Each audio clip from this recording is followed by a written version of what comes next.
Bom dia, nós estamos começando a meditação da Palavra de Deus.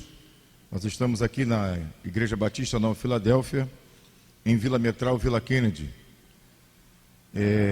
Esta meditação faz parte da nossa escola dominical, que já temos já há muitos anos.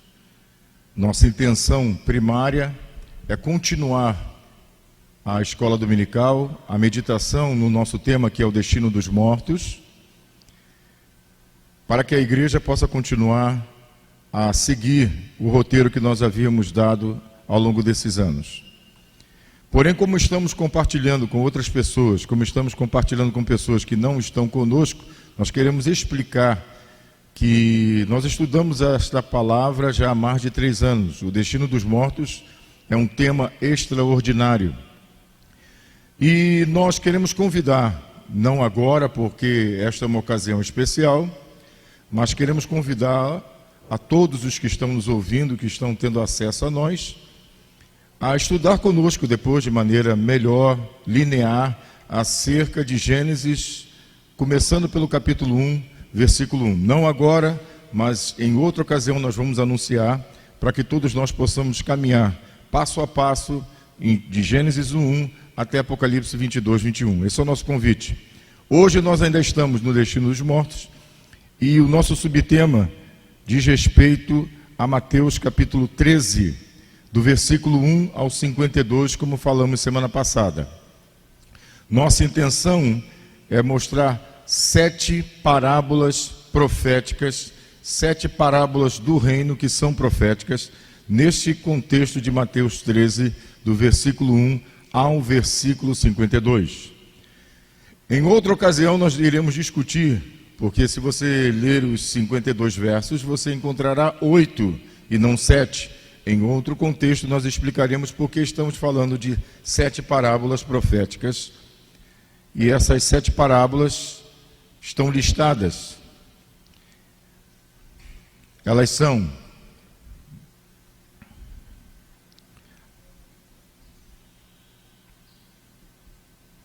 a parábola do semeador, a parábola do joio, a parábola do trigo e do joio, a parábola da mostarda, do fermento, a parábola do tesouro, da pérola e da rede, como mostramos semana passada.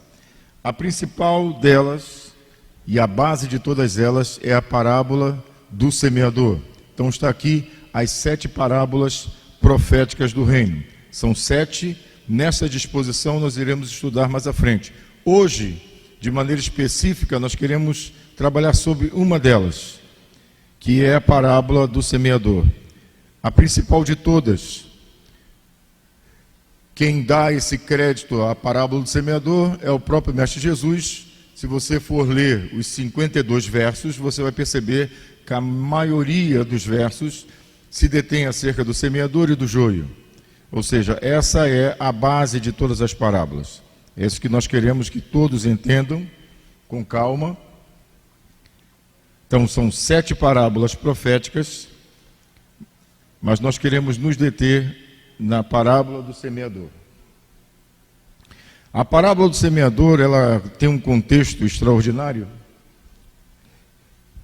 e junto com as outras parábolas apresentam estes personagens que nós podemos lembrar aqui: o pai, que é o dono do campo, o dono da casa; o filho, que é o próprio semeador, a noiva, que são os filhos do reino ou a boa semente, e nós também temos os anjos como os ceifeiros. Estas parábolas apresentam esses personagens que nós não podemos deixar de prestar atenção. Outro detalhe que nós não podemos esquecer é o lugar onde as parábolas foram ministradas. Aqui atrás nós temos o mapa da terra de Israel e nós temos uma seta apontando para a Galileia, onde as parábolas foram ministradas. São parábolas publicadas num lugar de pessoas muito simples, a Galileia das nações. Tudo isso vai ter implicação. Então estão aí as 7 parábolas novamente: semeador, joio, mostarda, fermento, tesouro, pérola e rede. Lembrando que a base de todas as parábolas proféticas do reino é justamente a parábola do semeador. Então nós precisamos lembrar do contexto da parábola do semeador. Ela é central. Aqui nós temos uma lembrança dos tipos de terreno citados pelo Mestre Jesus na parábola do semeador. Ele fala da semente que cai à beira do caminho, ele fala da semente que cai entre pedras, ele fala da semente que cai entre espinhos, e ele também fala da semente que cai em boa terra. Nós vamos ler o texto para que possamos estar familiarizados com o texto.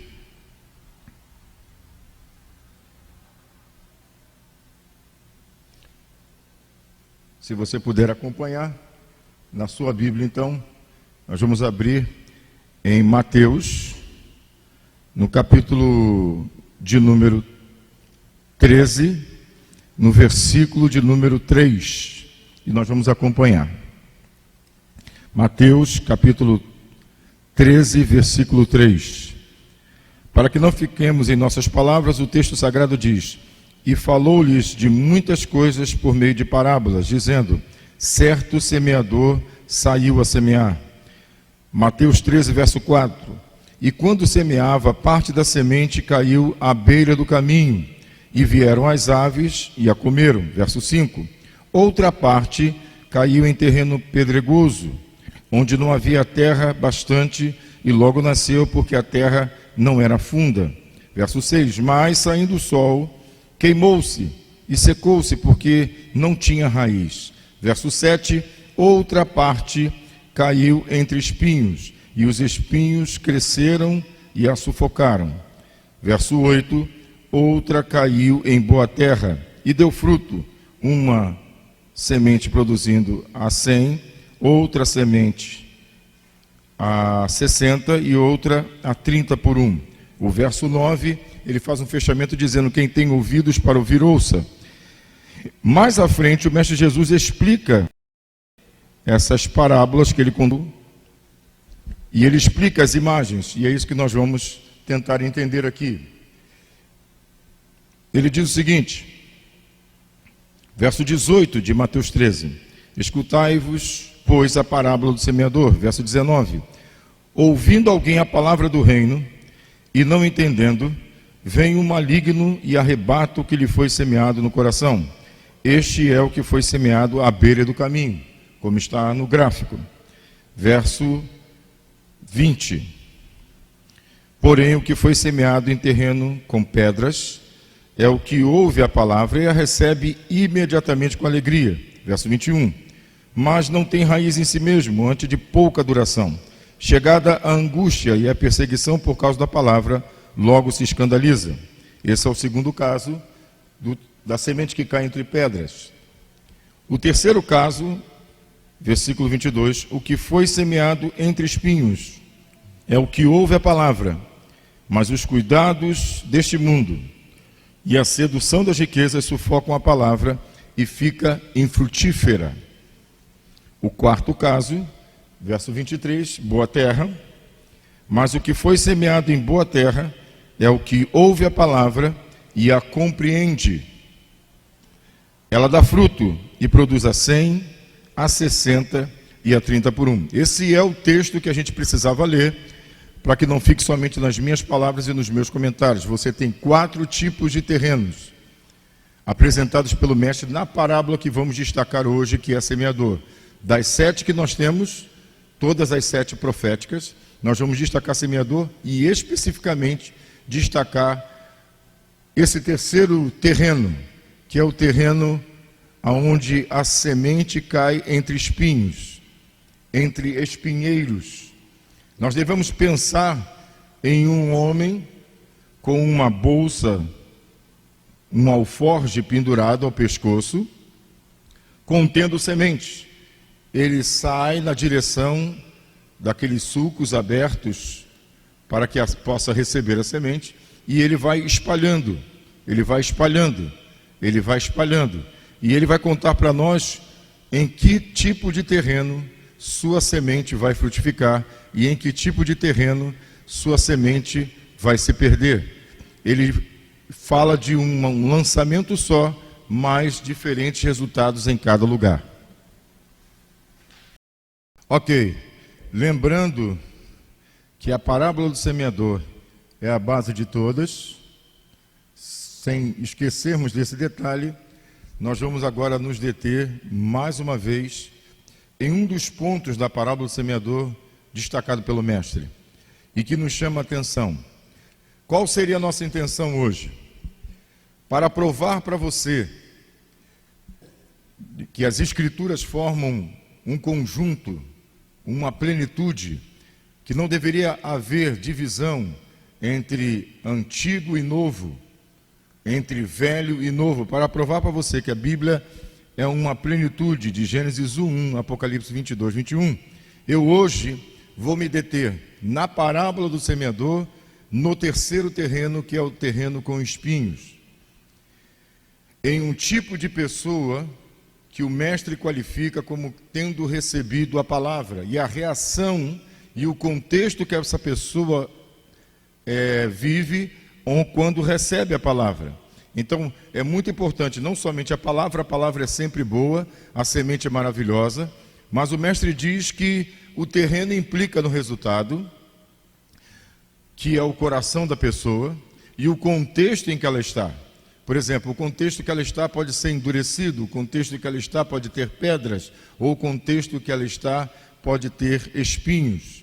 Então eu gostaria que você, que está nos ouvindo, entendesse. Nós vamos fazer um link entre o que o mestre está falando em Mateus 13, na parábola do semeador, relacionado aos espinhos, e o livro de Gênesis. E vamos tentar provar para você que o mestre Jesus não fez absolutamente nada, ou não falou absolutamente nada, ou não pronunciou absolutamente nada que não estivesse relacionado ao que nós chamamos de Antigo Testamento.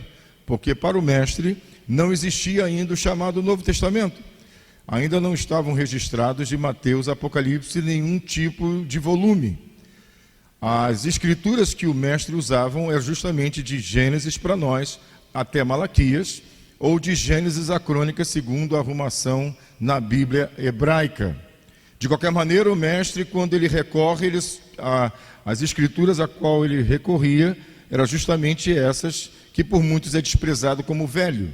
E nós queremos aqui deixar a nossa crítica. Não existe nada velho. Não existe absolutamente nada velho. E você deve lembrar que em Mateus capítulo 13, verso 52, o mestre termina a leitura das 7 parábolas, falando de uma parábola um pouco diferente. Ele fala que todo escriba instruído, versado acerca do reino de Deus, é semelhante a um pai de família que tira do seu depósito coisas antigas, coisas que no grego, a palavra grega significa coisas de tempos antigos, coisas do princípio, e coisas novas, coisas frescas, coisas que estavam vindo à tona agora. Então, o próprio mestre explica que você não vai compreender as parábolas proféticas do reino sem recorrer ao que muita gente considera velho e antigo. Eu vou provar para você que as imagens utilizadas pelo mestre na parábola do semeador, especificamente para nós hoje, por causa do tempo, o terreno com espinhos, as imagens foram aprendidas pelo mestre Jesus. Ele não está arrogando ser o inventor das 7 parábolas, como aprendemos, ele somente está deixando as parábolas serem derramadas por meio dele, jorrando como se fosse um rio. Então o que ele vai fazer? Ele vai trazer a Torá. Em João capítulo 5,19, ele diz que o filho só faz aquilo que viu o pai fazer. O filho somente faz aquilo que viu o pai fazer. Se o filho não viu o pai fazer, o filho não faz. Então o filho não vai contar 7 parábolas aleatórias, criadas do seu próprio coração. Ele vai recorrer ao pai. Então, na parábola do semeador, nós, além de separarmos os terrenos à beira do caminho, entre pedras, entre espinhos e boa terra, nós queremos fazer ainda uma outra visão. Se você olhar no slide, você vai perceber que eu separei somente 3, deixando a boa terra de lado, porque não é o nosso assunto. Nós queremos falar deste grupo aqui, beira do caminho, pedras e espinhos, especificamente o terreno com espinhos. O texto em Marcos, no capítulo 4, verso 19, diz: mas os cuidados do mundo, a fascinação da riqueza e as demais ambições, concorrendo, sufocam, estrangulam, deixam sem condições de respirar e crescer a palavra, ficando esta infrutífera. Marcos capítulo 4, verso 19, explicando a parábola do semeador no terreno com espinhos. Eu vou repetir: os cuidados do mundo, a fascinação da riqueza e as demais ambições, concorrendo, sufocam a palavra, ficando ela infrutífera. Vamos destacar então os efeitos dos espinhos: cuidados, fascinações e ambições. Ok? Uma boa pergunta para nós fazermos seria esta: o que significam os espinhos que sufocam a palavra? E a resposta, se você procurar em Mateus, o mestre dá um tutorial, mas a resposta, ele quer que nós busquemos nas Escrituras. Ele quer que nós busquemos essas respostas nas Escrituras, porque ele falou que são mistérios ocultos desde a criação do mundo. São mistérios ocultos desde a criação do mundo. Logo, não será aqui que eu vou entender os espinhos. Eu vou ter que recorrer ao livro que fala da fundação, da criação do mundo. Ele disse, ele deu a pista, está no relato acerca da criação do mundo. Ok, o que Gênesis fala acerca dos espinhos? Será que Gênesis tem alguma pista para nós acerca do espinho ou dos espinhos? Então hoje eu gostaria de chamar a tua atenção para algo que nós vemos aprendendo na igreja ao longo de muitos anos. Nós estamos dentro de uma comunidade chamada Vila Kennedy. Foi um lugar conhecido de maneira negativa por ser o primeiro lugar a sofrer a intervenção militar. É um lugar difícil, mas é justamente nesse lugar difícil que Deus tem nos presenteado com segredos. E você vai começar a perceber, por isso eu te convido a estudar conosco Gênesis, que não temos como compreender as palavras de Jesus sem recorrer à fonte que Jesus recorria. O mestre não bebia das águas de um Novo Testamento que ainda não havia sido escrito. O mestre não bebia das águas dos comentadores do nosso tempo. As águas das quais o mestre desfrutavam eram as águas desde Gênesis até o seu nascimento. O que significam os espinhos que sufocam a palavra? O que o mestre quer dizer com isso? Vamos tentar meditar então à luz de Gênesis no capítulo 3 e no capítulo 4. Nós não teremos tempo de ler com você Gênesis 3 e 4, mas esperamos que você recorra à leitura, para que não fique nas minhas palavras. Então, uma coisa eu quero que você entenda: o mestre Jesus, ele nasceu no 4º milênio depois de Adão. Nós temos o 1º, 2º, 3º e 4º milênio, até o 7º milênio. O que nós queremos mostrar para você é que em Gênesis algo começou, e o que o mestre quer dizer é que em Mateus, nele se cumpre o fim de um ciclo. Nós poderíamos deixar essa meditação para você, para que você possa começar a pensar nisso. O mestre veio no 4º milênio. Gálatas 4, versículo 4 diz: na plenitude dos tempos, Deus enviou o seu filho, nascido debaixo da Torá, nascido debaixo da Torá para resgatar os que estavam debaixo da Torá. Nós temos aí coisas antigas, ao qual nós vamos recorrer, e coisas novas que o Mestre está trazendo à luz. O oculto está sendo trazido à luz. Ok, eu coloquei esse slide para que você possa entender que existe uma conotação entre o chamado antigo e o chamado novo. Ok, antes de tudo nós vamos ter que lembrar de uma pessoa chamada Adão. Nós aqui no Brasil escrevemos Adão com A-D-A, tio e O, mas nós vamos pensar em Adão como A-D-A-M, Adam, como é citado na língua hebraica. E só quero deixar um esclarecimento para quem não nos conhece. Nós somos uma igreja e não somos judaizados, nem desejamos ser. Quando citarmos o hebraico aqui, citamos como pesquisadores da língua hebraica, não somos judeus, é uma impossibilidade lógica, não podemos ser. Somos igreja, noiva do Cordeiro, e falamos do ponto de vista da igreja, noiva do Cordeiro. A citação da língua hebraica é porque nós a estudamos há mais de 30 anos, e somente isso. Ok, Adam é o nome dele em hebraico. Adam é o nome dele em hebraico.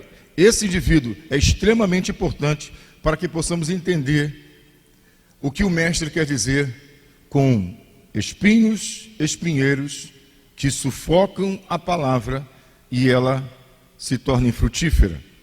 Eu gostaria de propor para você uma coisa muito estranha, que a princípio parece não existir, mas depois que nós lermos você vai ver que existe. Eu te desafio os colegas, desafio a todos a lerem e examinarem. Bom, na língua hebraica existe um trocadilho muito simples, porque Adão, ele foi tomado da Adamá. Adão, Adamá. Ou seja, a palavra Adamá para a terra, ela seria o feminino. Então, Adão, Adamá. E o que nós queremos mostrar para você é que o que Adão faz afeta a Adamá, porque ele foi tirado da Adamá, e o que ele faz afeta ela, seja benéfico ou não.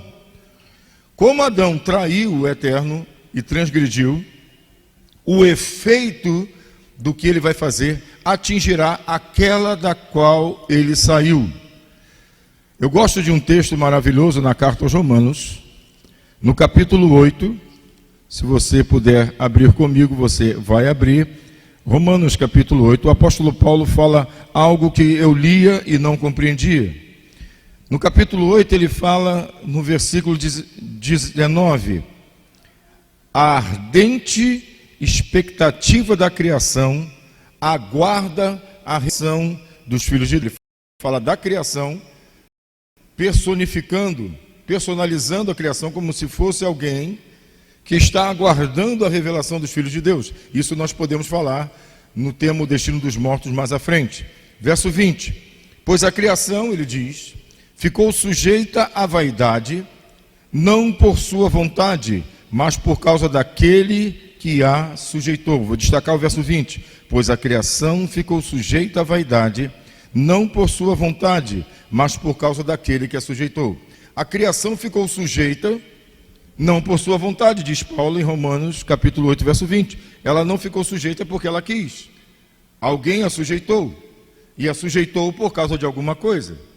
Então nós queremos que você lembre que Adão foi tirado da Adamá. E o que Adão faz, seja bom ou mal, afetará aquela da qual ele saiu.